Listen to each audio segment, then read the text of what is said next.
So, what is this thing, elder mediation? Most people have never heard of this before. What is it? What's the definition of elder mediation? It is true. It's hardly heard of in Hong Kong, and even in other jurisdictions, it's not really that prevailing. But elder mediation basically is application of mediation skills in issues surrounding older people, because of their health issues, because of the need to wind up their life, they have their own wishes, there are things to do, and in the course of that, there may be some disagreements with their own family members or with the service providers. So elder mediation is providing service to any family, any care facilities with older people's issues. So you said it's a relatively new thing. So at the moment, what happens when there's an elder and they need to figure out how to, live their life as an older person? So what is the current system that operates? I can say it briefly like this. We do have different sectors in the society providing their unique services to the older people, like the legal sector, the medical sector, the care sector, social work sectors. So they provide services, they provide community supports, but the furthest they go is to tell the older people or their families what are available to them. And as to the choice of whether to use these services, what services to use, they leave them to discuss with their family. And that's where the problem is, because the family will sometimes not agree on what service to use. So they stand there, nothing is done. The services offered are not taken up. So that's the situation now, without elder mediation. I can give an example. So what currently happens is either nothing or you have a crisis. So for example, people know that there are such things as wills, but they might not write one because they don't want to think about how they will allocate their assets after they die. People might be aware of such a thing as an enduring power of attorney to appoint someone to help manage their financial affairs, but they can't think of anyone to appoint as their attorney. What elder mediation would do is it could have a conversation that's facilitated by a trained elder mediator who says, why don't we discuss the requirements of someone who could be an appropriate attorney under an enduring power of attorney, and you can consider who might be appropriate. You could invite that person or some people into the elder mediation conversation, and perhaps if people have a greater understanding of what the responsibilities are under an enduring power of attorney, they may be more likely to be willing to be appointed as an attorney. So what currently happens is that individuals and families and their loved ones are often left to have this conversation by themselves, but that conversation is not happening because of various reasons, like it's taboo to talk about death, or they don't know how to raise it with their family, or there are misgivings, mistrust within a family that makes it difficult to have this conversation, or it's difficult to bring everybody to the table, whether that's a virtual table or an in-person table. I guess lack of education as well. Like, some people don't even know there's an enduring power of attorney, or there's things you need to sort out with the hospital for discharge and things like that, right? So they probably don't even know what questions to ask in the first place, or that they even need to ask these questions, right? Like, you don't know what you don't know. Yes, right? Until crisis happens, and then you have to learn very quickly. So a crisis might look like an older person has a fall, and they have to immediately consider whether that person can continue to live at home with appropriate support, or they have to go to residential care. It could be a decline in cognition, for example, like dementia, where it gets to a point where that person is no longer able to live by themselves. But oftentimes it would have been much better to have the conversation earlier about the resources needed to help the person with dementia to cope with living by themselves. It's because once they lose capacity, it becomes very difficult to ascertain their desires and their wishes for how they want to live and what living with dignity and respect looks like. And you're right. Knowledge is an important part of making decisions. So part of elder mediation is to make sure families, they know what is available before they start arguing. That's the important point. Yeah. Yes. But I guess the problem is people won't come to elder mediation until an accident happens or there's a crisis, right? So that must be a big problem. Like the best time to do it is before a crisis, but nobody thinks of it because no one expects to have a crisis, right? Yes, to be fair, I think lots of people plan in different ways, and some people plan in certain parts of later life but not others. So for example, you might be quite organized financially, but you might be less organized in terms of your healthcare or your legal work. So I think some people do have planning. It's not the case that people have no planning, but they may not have coordinated planning across all of the different areas that need attention as we age. Something that we are doing at the Elder Mediation Elder Law Academy is we've actually created some games recently that people can play and to start having these conversations. So one example is our Age Ready Snapshot Report. So it's a questionnaire with about 20 to 30 questions, and you can fill it in, and then you will get a score and some priority areas where you can work on to plan for a later life. Another game we have is called Things That Matter. So they're like little conversation prompt cards, except it's online, and you can just click through and have different questions. So it's just a fun way to have a conversation like, how would you like to be remembered? So it's to find out what people's priorities and what's important to them is, right? So you can better plan around it. Is that the purpose? That and also it's hopefully a gentle start to having these conversations, because oftentimes it's difficult to say, oh, let's have a conversation about your funeral, or let's have a conversation about your legacy. That's kind of very stark. That's a really hard way to begin, right? Just out of nowhere. So how would you want your funeral to be? Like, it's not really... And we can have... You need more easing in. And, we'll give you the links to these games. But there's another one called Would You Rather? So that's a really quick game as well. So would you rather be buried or cremated? Would you rather have a traditional funeral or something different? Would you rather have your ashes scattered at sea or in a garden? So it's just a fun way to start having these conversations. Yes, and also at the same time, the developmental psychology of the older people is that when they reach a certain age, they like to think about what legacy to be left behind. So secretly, they're already thinking about that. But speaking aloud about it is a different issue. So the games created is to help older people to have something to respond to kind of speak aloud what is already in their mind. And if after he's done those games, then feel that these are the games that he can have his friends sit around a table to do this game, or to have his family sitting around to do the game, or the children, the elder children of the family think that, oh, it's a good game, we can sit around a table to talk about that. That will be a good start.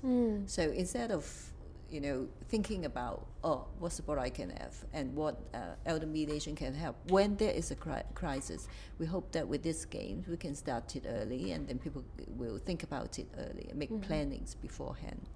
I wanted to ask Winnie about how you got into this work, because I know you have a personal connection to this through looking after your father, right? Towards the end of his life. Can you just talk about what was that like? What was the experience, and what did you learn from that? Okay. My father had cancer for 2.5 years before he passed. So during that period, I was his primary carer, and we had a very close relationship, really close. We really care for each other. But even so, we have so much disagreement about his lifestyle as he gets more sick, what to eat, where to stay, and I mean, think about it, even in such a close relationship, we thought we understood each other so well, we still have disagreements. So at that time I thought that perhaps I need a third person, a mediator, to mediate between us, and things would have been a lot easier. Things that he might not want to say to a daughter, he can say to a third person. Ah, I see. You know, there are some things that which is quite real, because I'm a daughter. For example, when he needs someone to help him with his baths, he wouldn't like me to be there. Of course, yeah, understand. So a lot of things he would feel that it's not for a daughter to do. So I mean, this kind of things, probably with a third person there, he will be more open to express what he wants to be done for him. So that triggered the idea that mediation could help in the situation. And think about, even when I have such a good relationship with my father, I still experience disagreements.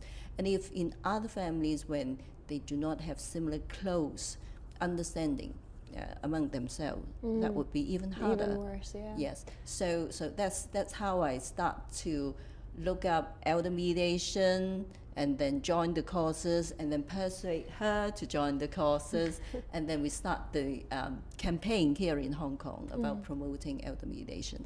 Oh, can I ask, what kind of things did you disagree on? Because you mentioned like what he was eating and lifestyle.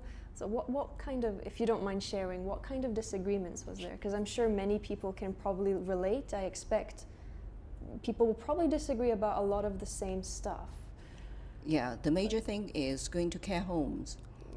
Yes. Yeah, I imagine that. You know, I'm not the only child. He had 3 children. So going to care home is a big issue. He wouldn't like to go to care home. He doesn't want.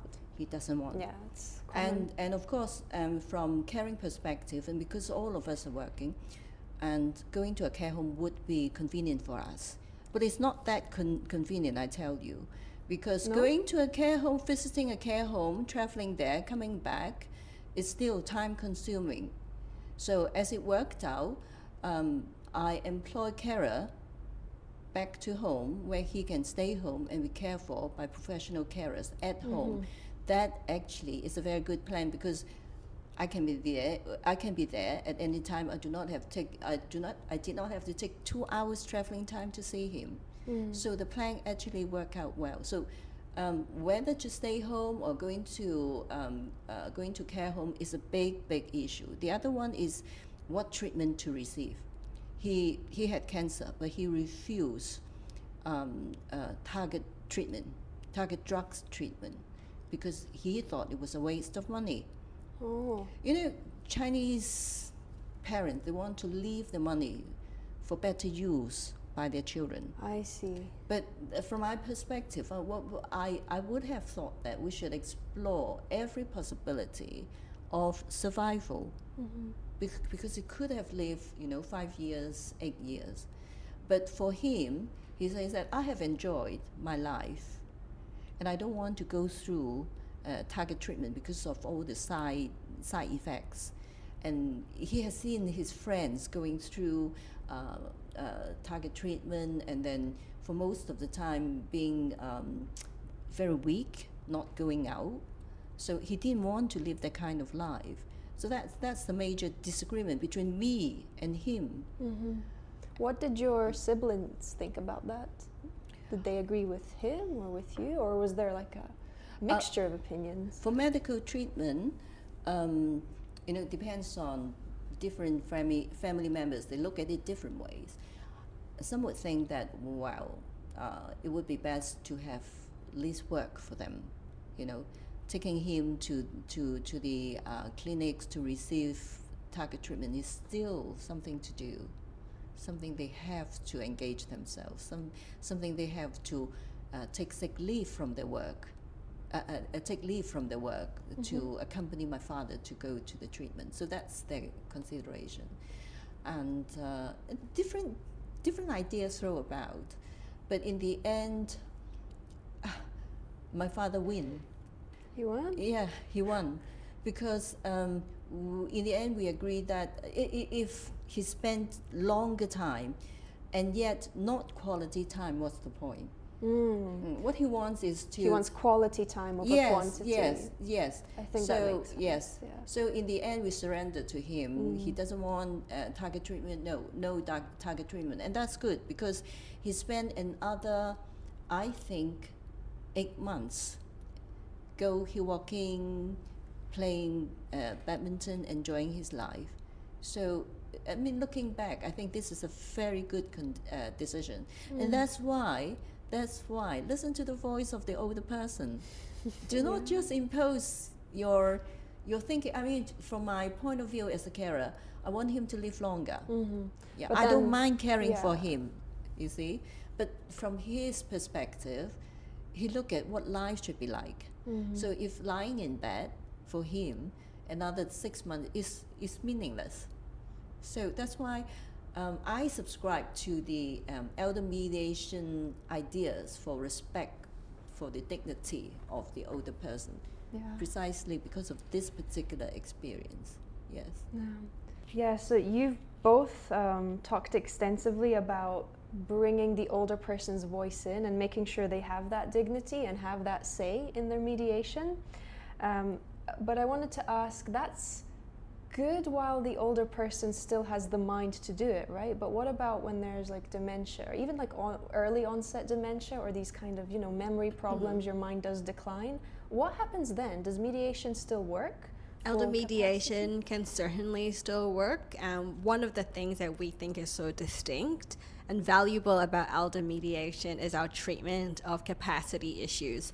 So capacity can mean very different things in different contexts. So capacity is your ability to participate, say, in a conversation or a decision, to understand the nature and the effects of what is being discussed, and to understand its impact on yourself, and to be able to make a decision that is truly your own and which is not unduly or inappropriately influenced by somebody else.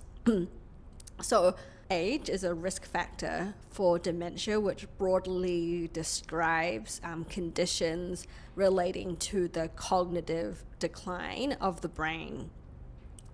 As you mentioned, there's different stages of dementia, from early dementia to the middle stage and to a more advanced stage. And so during that time, a person may well have capacity to do different things. So there's capacity to participate in the mediation. That would be a different thing to say, for example, the capacity to enter into a written contract. But if we're just talking about the capacity to participate, one of the things that we would consider during the intake process is, does this person have a dementia diagnosis or circumstances where we think that their memory or capacity to participate is impaired? What does that mean? Does that mean they can't participate at all? Or does it mean that they have moments of clarity at certain times of the day? We would think about how can we design the process so that it's appropriate for that person living with dementia. So for example, can we speak more clearly?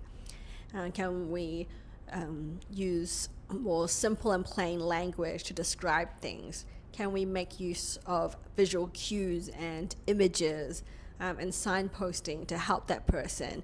Can we have shorter mediation sessions, for example? So it's not an overload all at once. Exactly. So it's whatever is going to be appropriate. Like maybe we can go to that person's house, or maybe it's somewhere familiar with them to have this conversation. Of course, we might get to a point where the person living with dementia can't participate. And even in those cases, it is possible to design a process that still respects their wishes and their desires. So you can imagine, for example, there is a family discussing what to do with a parent who has advanced dementia. So the person with advanced dementia may not be able to participate in the conversation, but the elder mediator may have had the opportunity to talk to the older person before the mediation, or may be able to gather through conversations or written letters or correspondence or whatever to get a sense of what their wishes and desires were. And then that mediator can come to the conversation reminding the family about the central voice of the older person. For example, what do you think dad would do? What do you think mom would want in this situation? You could even say have an empty chair in the room that represents that older person, or you might have something, a personal object that belongs to them and which symbolizes their presence. So there are ways that you can call on people to remember that the process really is about helping the older person to age with dignity and respect.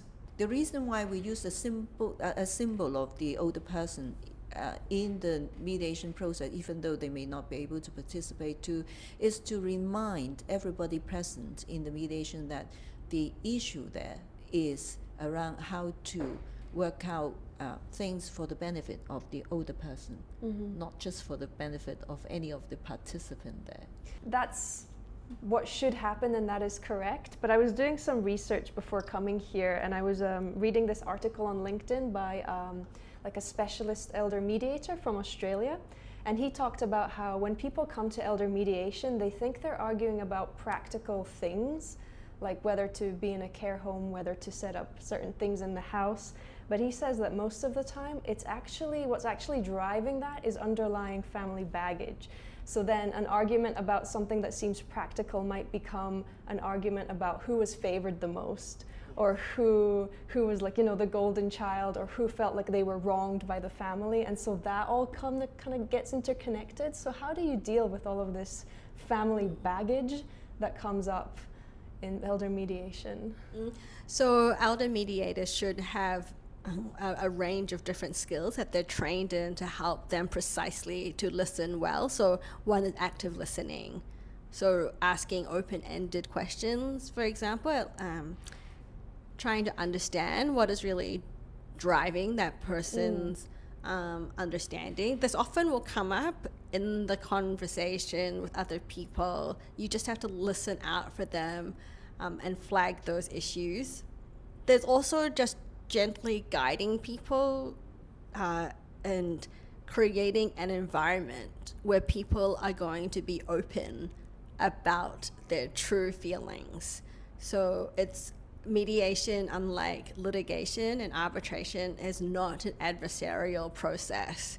So we don't want people's positions to harden into these very formal legal claims. Mediation is supposed to be a place for collaboration where you're really working together to think creatively about possible options. Mediation is also action oriented.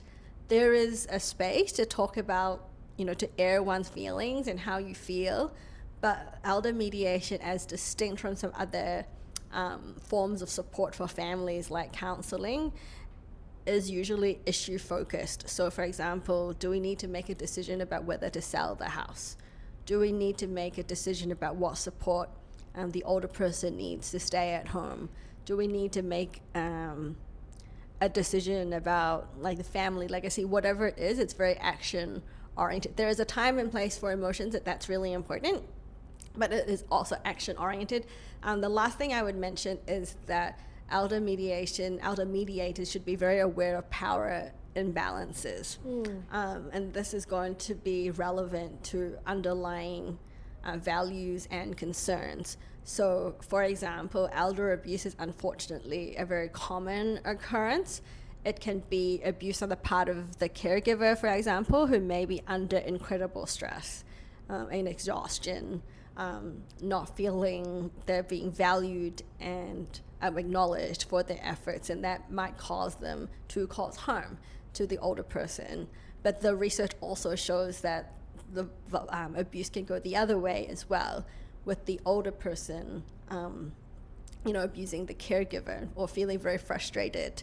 So elder mediators need to be very sensitive to these power dynamics, because you may be in a mediation where you both have the victim of abuse and the perpetrator of the abuse. In fact, the people may both be victim and perpetrator.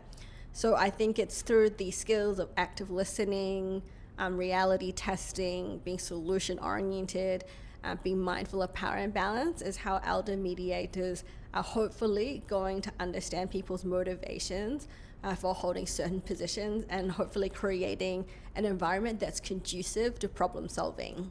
Yes, I have heard people saying that elder mediation is actually not mediation about the welfare of the older person. It's a mediation about the disputes of the siblings. Yes. Well, we do in elder mediation. We have the process of. As part of the process, we have to acknowledge the different emotions of different participants. They may have, as you say, they have a long history of family difficulties, feelings for each other. They may be under grief, because, I mean, an older person, a respected parent, is falling sick, or because of dementia, become a different person. I mean, in that condition, people already develop grief. So we look after the emotions of the participants in the mediation, and we have a process called caucus, private meeting with each participant.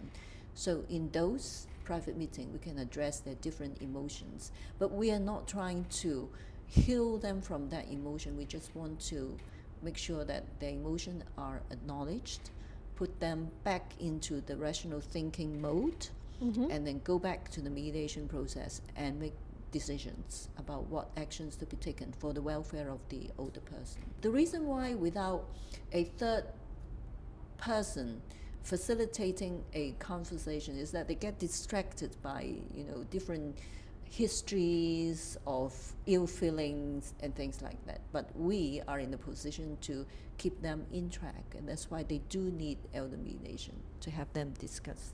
Something came up in a report I read that was a critique of elder mediation, so I just want to bring it up and for you guys to maybe rebut it or get your perspectives on it. So the main thing I saw was that with elder mediation, there's a risk that people with like a weaker personality, weaker will, might feel pressured to agree to something they don't actually agree with, and that it would have been better for them to go to a court, because with a lawyer arguing on their behalf, they might have won that dispute that they were having. So how do you mitigate for that, and the fact that some people don't stand up for themselves, and in elder mediation, if everyone is saying this thing but that person doesn't want it, whether it's the elder person or one of the siblings, how do you factor that in? So again, this comes down to the skill of the elder mediator. I mentioned before the importance of understanding the power dynamics in a room, and a power imbalance can manifest in how loud someone is, how often they speak, and how they speak. Do they speak over someone? So an elder mediator should be particularly sensitive to issues of ageism. So what does ageism look like? And how does it manifest in the power imbalance that you mentioned? So for example, an elder person, an older adult, might stay silent because they don't feel like they are someone who should speak up about what they want. They feel like they are a burden to everyone else. So an elder mediator can try to pick up on these cues. They can say, for example, oh, what do you think? Give them equal opportunity to express themselves. It's possible that that person might not be a quick thinking person. They might just need some time. So the elder mediation can include some pauses in the conversation. Winnie also mentioned that you can have separate caucuses or shuttle mediation. So an elder mediator might say, okay, I think it might be better if we split up into different groups, or if I speak separately to the older person, and then we come back in plenary. There are many different ways to support and give voice to what the older person wants. Another example would be seeing if that person would benefit from having a support person. So we have to be very careful to make sure that any support person is truly an advocate for that person, and is not just projecting their views onto the older person, but that's also a very common way to help support the voice of the older adult. Ultimately, I think the elder mediator needs to be very skillful. I am actually a litigator and have practiced in arbitration for over a decade, and it may be a misconception to assume that having a lawyer advocate for you in court or in negotiations is necessarily better for somebody who's quieter. Litigation is just a very different process where you're giving up power essentially to a third party to make decisions that are binding on the parties and the participants involved, whereas in mediation, everything has to be voluntary. There is the elder mediator cannot come in and say you have to do XYZ and you have to agree to XYZ, you have to do this, you have to pay this. That is not mediation. But there are many ways. In many ways, I actually think mediation is more conducive to giving someone quieter a voice. And a good elder mediator is not going to assume that silence or lack of agreement actually means agreement. I think they would have to do a little bit more work to truly assess if the older person has had the opportunity to share their views. So what I'm getting from both of you over and over is that it really depends on the skill of the mediator, all of this. So how do you know if someone's a good mediator? So in many ways, choosing a mediator will partly turn on your own preferences and what you want, the same way that you choose a doctor. So what are the markers you look out for? Yeah, I mean, I personally think that getting an accreditation from the Elder Mediation International Network, which is a global accreditation program for elder mediators, is very, very good. So I went through the accreditation program, which requires 40 hours of general mediation studies, plus about 100 hours in, I think, 11 different subject areas relating to aging. And then you have to do a number of role plays and reflections, and then an assessed role play, as well as a written exam. I certainly found the course very rigorous. So I think that would be one marker that you might look out for, although of course many people practice as elder mediators without having completed that accreditation. And in fact, you don't actually need any qualification to be a mediator. Like there are certain rules, like in Hong Kong, like there are certain, we do have a mediation ordinance which governs aspects of the mediation process, but generally speaking, you don't actually need any qualification at all. Something I would recommend, and people regularly do in mediation, not just elder mediation, is that they will actually meet with mediators, like have a short phone call. But that's when you can ask, like, get a sense of who they are, ask them about their style, how they would go about the mediation. That probably is going to be the best way to find out whether you think this is the appropriate person to help your family. Okay, so looking for the accreditation and then having that kind of consultation session to see if you click, if you get good vibes, for lack of a better word, right? Yeah, just speak to the potential mediator and feel whether this is the person you will confide in. Right. This is the person that is going to build rapport. We keep talking about building rapport with participants. So do they seem trustworthy? Are they warm? Yes. Do they seem like they care? Yes. Rather than yes. That's very important. I mean, we before the actual mediation starts, the pre-mediation process requires us to speak with each participant, so they do have a chance to assess whether this is the mediator I want. So if they find that, oh, this is not the person I want, then they can refuse to sign the agreement to mediate. So the mediation will not start. So who should do elder mediation? We've talked about how people usually come to know this because there's a crisis or accident, but who, apart from that, who else should be doing elder mediation? Like, when is a good time to start? Anyone can use the skills of elder mediation to just begin facilitating conversations with their loved ones. I think you would go to elder mediation when you feel like you would benefit from having an impartial and independent third party to come and facilitate the conversation. Like, you want someone who is skilled in all of the things that we've already discussed. Maybe positions within the family or the care ecosystem are so entrenched that the family can't have a productive conversation using their resources alone, and they need the support of somebody else. Well, I wanted to ask Lizzie, like how you got into this work, because Winnie, she has this personal experience. Like, what about you? How did you get into this? It's all Winnie actually, so I have to really thank her. How did this come about? So Winnie is an old family friend. So Winnie actually went to law school with my mom when my mom was pregnant with me. So Winnie has really seen me from before I even had diapers. Yeah, exactly.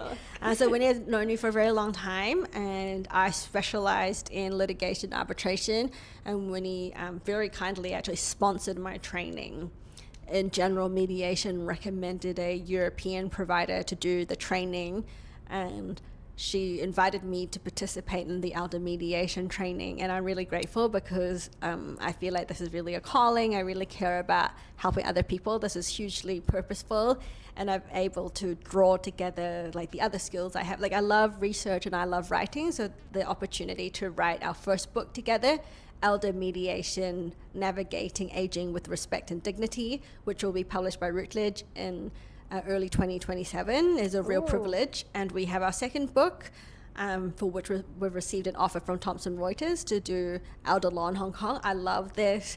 I've been able to vibe code our website. Like you, I'm learning to shoot some videos and that kind of thing.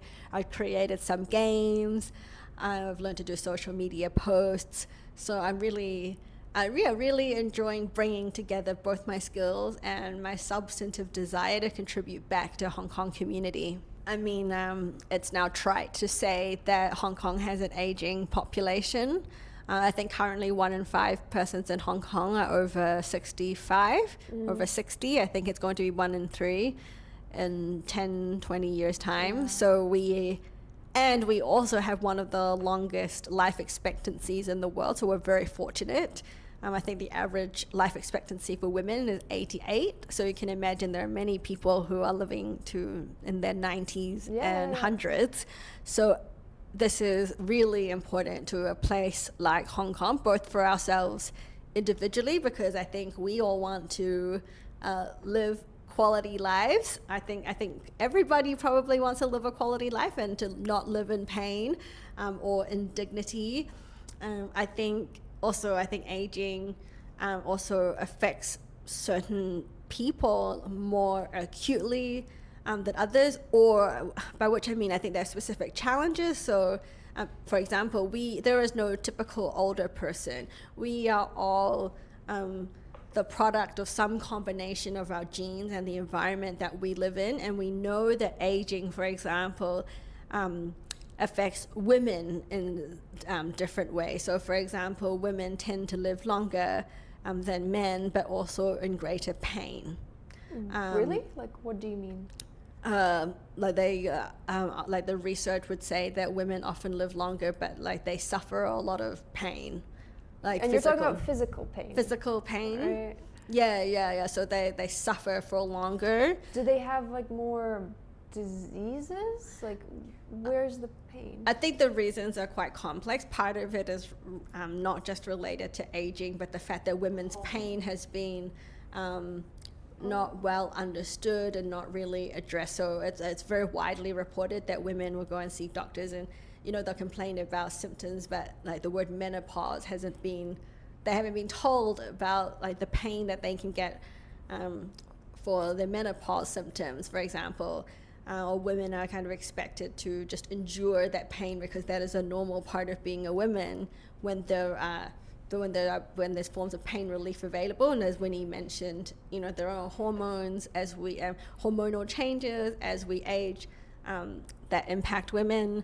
Another thing is finance. So caregiving responsibilities also tend to fall most heavily on women, generally speaking, quite often unmarried women, and this can impact their finances in later life. So if you have to take say a year out or years out to look after an older adult, that's going to impact your ability to earn, and these problems just accumulate and compound such that women are generally poorer than men in later life. We can link to a very interesting Canadian report which came out just this summer about the impact of aging in women. And the impact of aging in women has also been recognized by the United Nations Committee on the Elimination of Discrimination Against Women. So I mean, like certain groups, you know, it's not just women, of course, you know, people in the LGBTQIA plus community, you know, men. So everyone is going to age, and that's why it's so relevant to Hong Kong. The last point I wanted to make about its relevance to Hong Kong is there are particular cultural issues in Hong Kong, cultural and also environmental issues that create certain challenges in Hong Kong. So what are some of those examples? So one would be traditional Confucian values around filial piety manifest in different ways as people age. So for example, adult children may feel like the filial thing to do is to keep their parents alive at all costs. Even if they're suffering? Yeah, so even for if they don't want to? So the same issues that Winnie mentioned in relation to her father was the quality of life versus the quantity of the years that you can live. That would be one example. Another example would just be, say, in Hong Kong, we have land is very scarce. So housing is very expensive and also very small. Mm-hmm. Because of changing household structures, you don't necessarily have multi-generational families where the younger generation's looking after the older one. So consequently, while the government has a policy of aging in place, it might actually be very difficult for an older person to age in place if they're not set up at home to look after them. There are long waiting lists as well for public health care, so long waiting lists in hospitals, for example, and also long waiting lists for residential care. Really? Because I thought Hong Kong's healthcare system was really good. It is excellent. It is very good. So when you say long, like, still very long. well, how long? How long's a waiting list? Because in the UK it's bad. It is years. Yeah. It is like multiple years. Yeah, so we detail the statistics in our book as well. So if you look at the Department of Social Welfare, you can look at the statistics for like different types of residential care. There are many different types, like governmental, non-governmental, subvented, not subvented. So there's a range of different options. And usually your ability or how you get into residential care will be needs-based. So you have to go through some kind of assessment about your needs. And the statistics are all on the website of the Department of Social Welfare. But that, there are pressures on healthcare as well. So the majority of hospital beds are taken up by older adults who tend to stay in hospital for a longer time than younger people as well. Actually, we read this in a report, and it's not just Hong Kong, but this comes into elder mediation, is that older people are often discharged late because the family hasn't decided, hasn't agreed on where that older person will go. So they just end up staying in the hospital when they don't need to. I was reading about this in the UK. And that's everywhere. Yeah, the report was from Australia, but I'm sure it's like that here in the UK. That actually happened to us. That actually happened to my father. Yes, because my father, that actually happened to my father because he used to live alone in his own flat independently, and then after he had the operation for his colon cancer, the hospital staff says that we are going to arrange for a bus to send your father back to his home, and I said, are you kidding? He's living alone. So we have to change address. Right. And well, this is the issue, because I do know that there are families, exactly as what you say, because family have not decided where the after operation, where should the old man go. They just keep them in the hospital until they have some court order to send to discharge the older person. Wow, so the court forces them to leave. Yes, oh, part of the function of the guardian board is to make sure that someone will make a decision for this kind of patients to be discharged from hospital. Yes, so in a way, this is also one of the situations that elder mediation may help, because it may help families to agree efficiently how to the care location of the older person. So elder mediation will help with that. So you don't have this situation where the court's telling you need to pick up your family member, right? Yeah. To avoid that kind of Yes. It's not dignified, right? It's not a No, good and situation it's, to be in for anyone. the old person will not feel good. He feels, Yeah. nobody wants him. Yeah. Yes, but on the other hand, well, this is exactly why advanced care planning is necessary. I mean, when you come to a crisis like this, in housing situation in Hong Kong, how do you arrange for a immediate accommodation for an old person? Yeah. Someone's gonna have to make an Yes. arrangement, right? Yes, after, yes. yeah. So, Yeah. I mean, So yeah, I wanted to go back to because you said, Lizzie, that anyone with elder mediation skill can start this conversation in their family and then bring it to a professional if needed. So when should people have this conversation? Like, should you start as early as possible, like when your parents are still middle-aged, or is there like a threshold where you can't put it off anymore? I mean, I really think that planning for life is really something we should all be doing all the time. I have started playing Monopoly Junior with my 5-year-old, which, if you think about it, is a way to teach him about having money. He has to capitalism. yeah, exactly. He has to think about, does he buy a property or does he sell a property? How does he pay off his debts? How stay out of jail. Yeah, exactly. So I think planning is something we should do early. And when I say advanced care planning, there are facets of that. I wish we had more greater financial planning and education early on. That's something that should really happen very early. We've started with our 5-year-old because he gets, his Chinese New Year money, and he gets a little bit of pocket money that he learned to spend, and so he has to make those decisions. I would say there's not a certain threshold, but there are life stages that make certain types of planning more relevant. So, for example, I did my wills when I had my first child, because what would happen if my husband and I passed away? Who would be their guardians? And then when I had my second child, we updated our wills and advanced medical directives and enduring power of attorney. So I think having kids is like one of those life stages where you think about planning, because that's when your death really impacts other people. But that's with kids. If they're not there and then suddenly they're there, right? Your parents are always there. So when do you consider that with them? Because it's not clear, the stages with your parents as it is with kids, right? Yeah. When do you?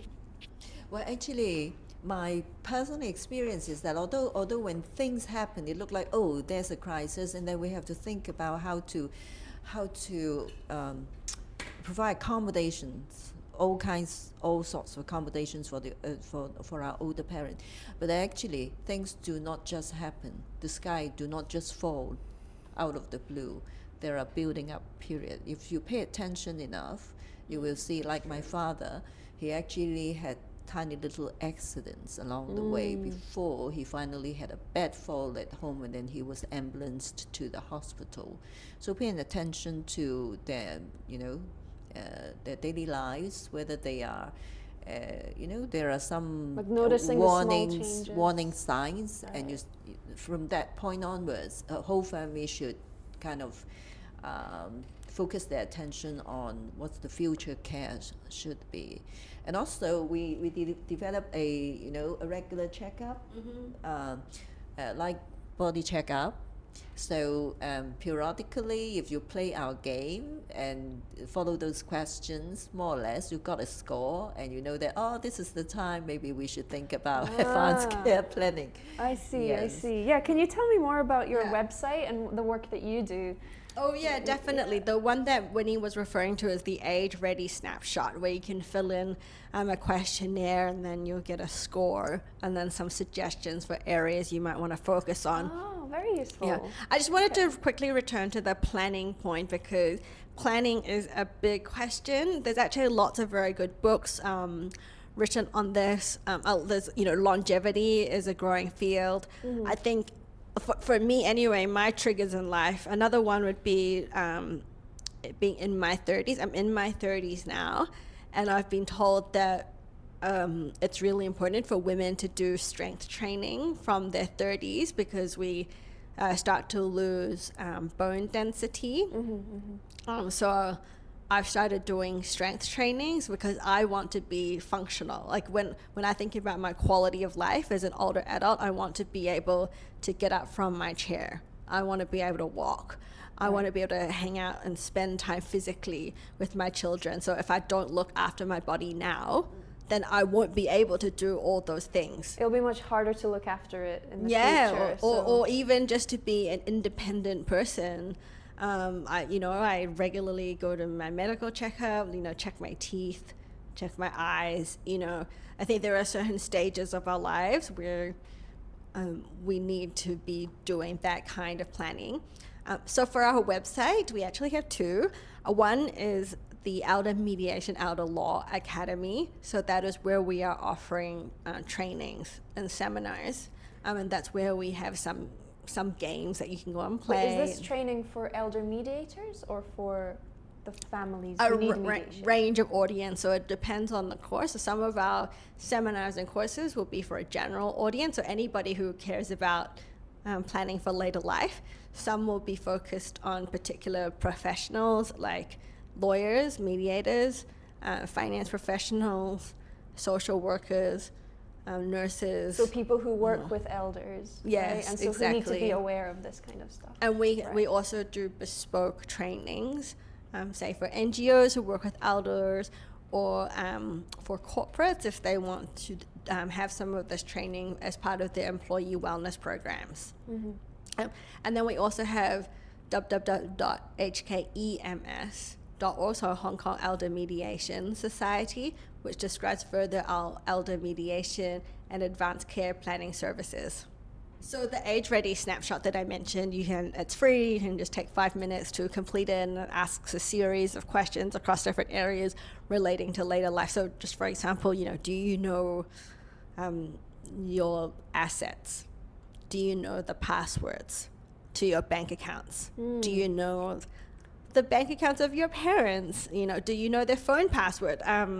So, do you know what medication your parent takes, or do you know what medication you take and what time you have to take them? So it's questions like that. Then you do it, and then it's all of these games really a prompt to start thinking about later life. Where to begin, right? Because it's a bit overwhelming because there's so much to consider, so many different facets. So I guess this game would help to know what's the most important right now, right?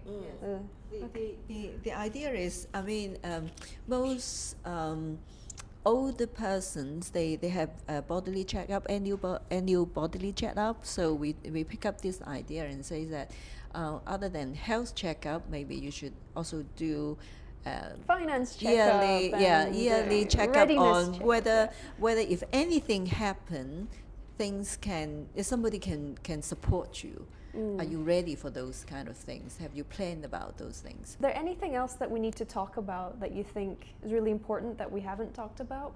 Maybe how people can contact us. So we'll put links to in the description. website. We will. And we also have a WhatsApp hotline and a WeChat hotline. You can contact us by email as well. And it's free to chat with us anytime. We're very happy. So you don't have to have a problem or a big problem before you come to us. Come to us anytime. We're very happy to chat about how we can help.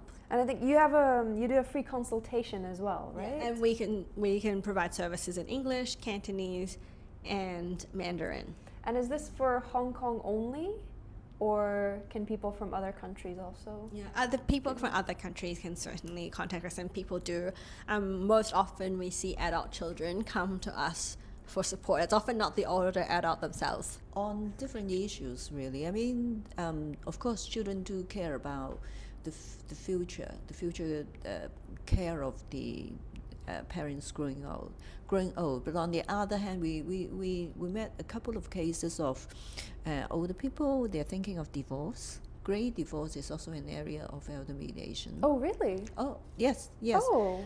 This for these people, divorce is not just a divorce. They have to think about their any older people, they have to think about their planning and how the divorce affect their advanced care planning and things like that. Yes. So we're talking about older people who wanted divorce. Yes. Oh wow, Yes. okay. I didn't realize that was part of elder mediation as well. I That thought they is would have part just of- gone to a divorce attorney. That is part of elder mediation, Right. because younger people, they divorce, they can start a new life. Mm-hmm. They can start their new career, everything. But for older people, other than division of assets, they have to think about, after division of assets, is there anything left for their care planning, and how to pass things down to the children, and the normal succession things. Okay. Yes. Yeah. Didn't know There's that. 2 things I wanted to mention which are quite fun. The first is I've hosted a couple of death cafes. I didn't invent the idea, someone else did, and it's a global phenomenon. You can't just bring people together and talk about issues of death and dying. The point is that these conversations are often taboo. So I've hosted a couple of these, and they're always really interesting and really open-hearted conversations. Sorry, a death cafe. A death cafe, yeah. So you just turn out, it works best in a small group, say 6 to 8 people. The other thing I would recommend, which I do a lot of, is I read a lot. So I actually have a Goodreads bookshelf called Death and Dying, where I just tag books that I've really enjoyed. So one I read recently was Nothing to Fear by Julie McFadden, who is a registered hospice nurse. And that was really thoughtful. I really liked another book called The Art of Dying Well by Katie Butler. No, I recently did an end-of-life doula course, and that was really interesting, and made me think a lot about what a peaceful death and peaceful transition would look like. It actually reminds me of being a midwife. So I had a wonderful midwife who looked after me for both of my pregnancies. And before I went to the hospital, I actually did a birth plan about like what music I wanted to listen to, what position I wanted to give birth in, what pain relief I wanted. I realized that you can actually do this for your dying plan as well.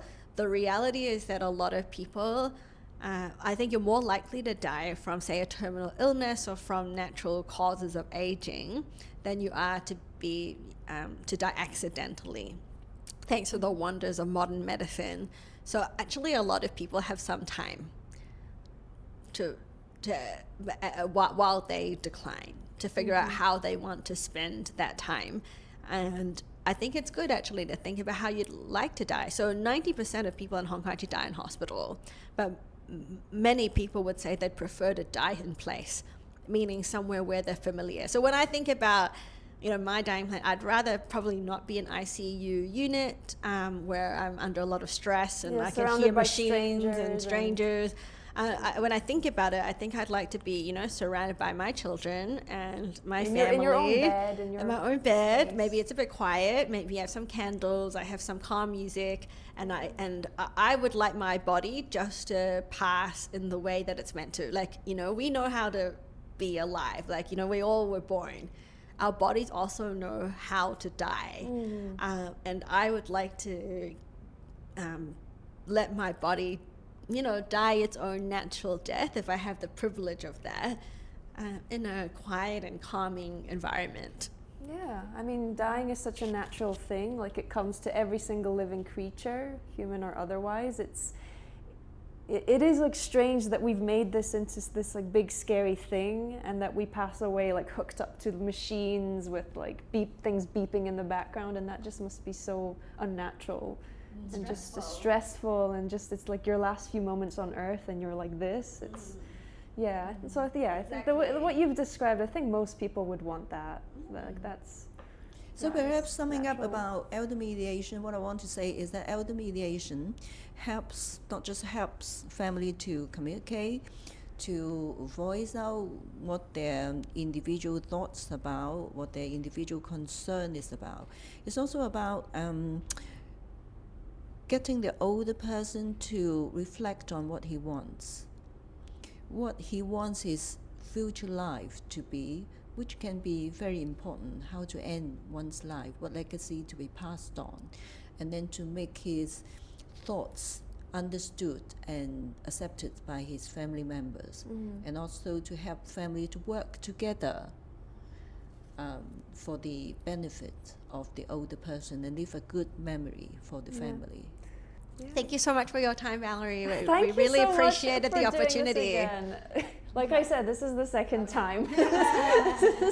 It's our pleasure. First time the mic didn't work. We talked for nothing. But it's good. I mean, this time it's more focused. Yeah. I think it was a deeper conversation. I think so, yeah, Yeah, because we had that practice run. Yes, Yeah. yes. So I Thank you think so much. Can't wait to Thank- listen.